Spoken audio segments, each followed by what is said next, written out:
Hey everyone, it's Ivan, kitbadger.com, out here for another gear review, and today talking night vision-ish stuff. Actually, this guy right here, which is the Grec X NVG Recorder by Cold Harbor Supply.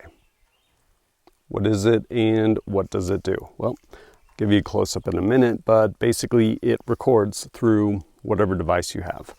Whether it's PVS 14s or, in this case right here, these are DTNVSs that I got through Licentia Arms. They're amazing, awesome tubes in here, and it basically records whatever you're watching. So, well, I'll give you a close-up and kind of, I guess, show you how that works.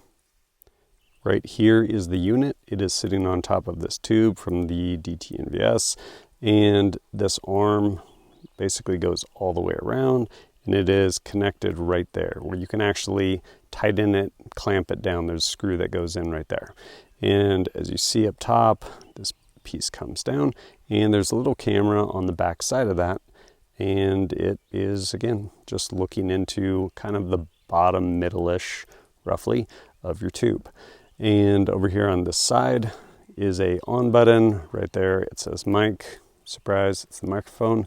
Then over on this side, there is, you can actually click that, come out. You have your SD cards. It'll hold up to, I want to say, a 128 gigabyte card. And then right there is a charging port for the internal battery, or you can run a external battery. That, of course, being USB micro. Not my favorite, but it's what it is. And that is kind of the unit right there. So I guess I'll speak to how you use it, fairly straightforward, and then how I've used it, how it's done for me. So as I mentioned, I have it on these. However you orient this, that will basically determine how the camera's looking at it. So while I have it here, it can be kind of, depending on how close your night vision is to your face, like this will end up hitting your nose, which not super great. What's the alternative? You can move this, and then you basically have to like shift and then crop in post if you're going to use that footage like that. So it is what it is. Usually I keep it far enough out, in part because I'm wearing prescription glasses, so not too big of a deal. As far as this actually, like, I guess when you first start using it, you notice it. After that, it honestly kind of disappears. It doesn't obstruct your vision as much as you would think it would. But I guess back to using it. To start it, you just press that button and it will turn on and start recording, which is nice. And it's really hard to see, especially during the daytime. There's a tiny little, like, almost pinhole with a blue, I'm sure it's like a LED in there or something. And it will, I believe, start blinking when it's recording. And that's telling you just every so often it'll blink. It's not super, like, you need to actively look for it. Look down when you're wearing these to actually see that it is blinking. It's not obnoxious or anything. And then if you press that on button again, it will stop recording. And this will be constant on. I could have got those reversed, but I'm pretty sure it'll be constant on at that point. And then to turn it off, you just press and hold. One thing, well, a couple things. One, I like that you can actually just hit the button and it essentially warms up, turns on, immediately is recording. That's great. One thing I have had happen is I'll go to move these up and I'll accidentally depress it because there's not really any shielding or fencing rather around the button. I have had that happen, start recording or stop recording, not when I wanted to. Bad on me, I guess.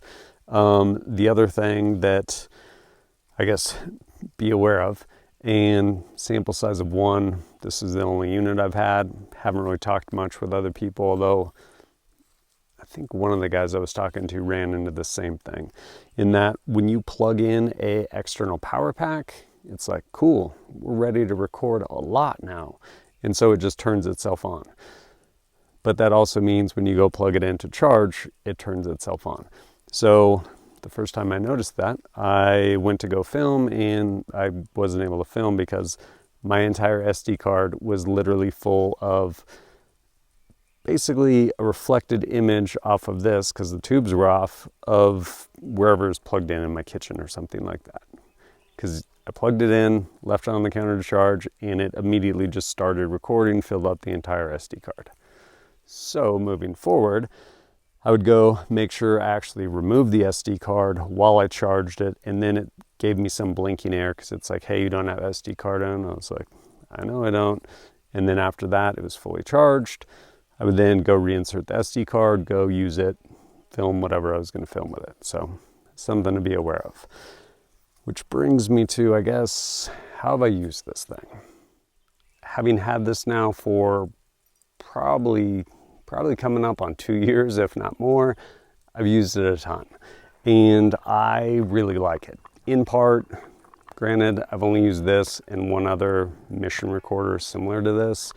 This is definitely the better of the two that I've used, and it's free footage. And what I mean by that is, while the footage isn't the best, I want to say it's 1080 and it's 60 frames a second or something like that, which not sure exactly why. I've never tried to actually slow it down as far as for slow-mo, but it captures pretty good quality. Definitely not as good as my other cameras, but it's free. Like, you literally just turn it on and it starts recording, which is really cool because trying to run a camera and do things can be hard, even though I usually will have some other camera set up, or I'll have someone else run another camera for me, which is awesome and honestly has better quality footage.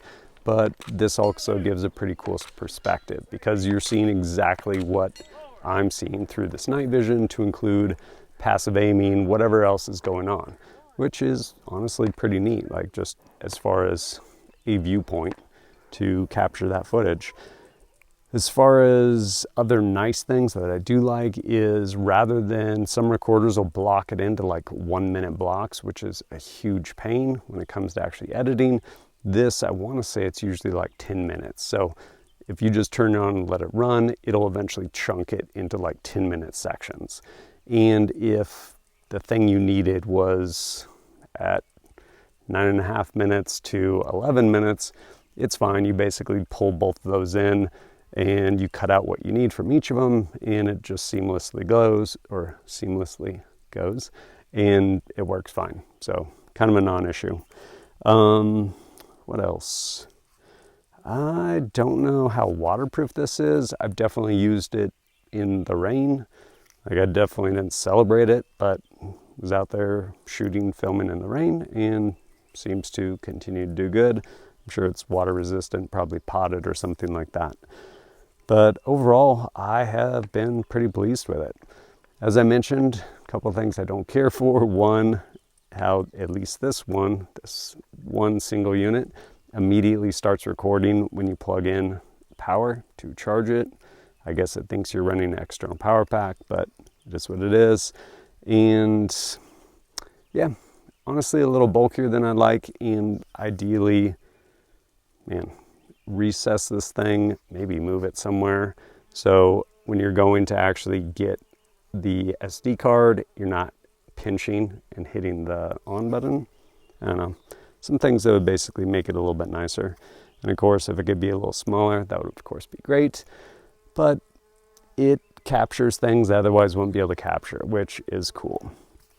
As far as that footage also, again, I mentioned 1080. The camera lens actually does a pretty good job of adjusting for different lighting conditions. It's not super fast, so if you turn on some IR illumination, it takes a second for it to kind of figure out and like stop down or do whatever it's going to do to adjust for lighting conditions. Be awesome if it was a little faster, but again, it's the best one I've used so far. And as far as the image quality you're getting, the more ambient light, absolutely the better. So if you have almost no illum, and regardless of how good your tubes are, not the best video quality, but if you have like a full moon or something like that and good ambient, it is actually really good footage. And I don't think I mentioned weight-wise, 70 grams. I don't know what that is in ounces, but fairly lightweight. And again, this will fit anything with basically a PVS 14 eyepiece, to include these DTNVSs. Price-wise, you're looking at, I want to say around 320 bucks. Is it expensive? Well, you're already in it a lot of money with night vision. I think honestly there's some value there. I guess one depends on what you're doing with night vision. If you're stargazing or whatever, honestly it's probably still cool. But if you're doing training and stuff like that, it's actually pretty cool to be able to go back and review the footage. To include if you ever do any like force on force stuff, whether it's with UTM or even definitely done force on force with the Blackbeard Mantis, or yeah, Mantis Blackbeard, I guess it is. Basically removable bolt carrier, so now your rifle fires lasers. And yeah, being able to go back and review footage, it can be really valuable. Or even checking different stages on competitions, things like that, if you're into that. And of course, in the world of content creation, it's free footage. I did not have to hold or set up a tripod to try and capture with another camera, so I appreciate it on that front. But if it's something you're interested in, there'll be a link down below and you can check it out. And as always, thanks for joining us at kitbadger.com. Look forward to seeing you next time.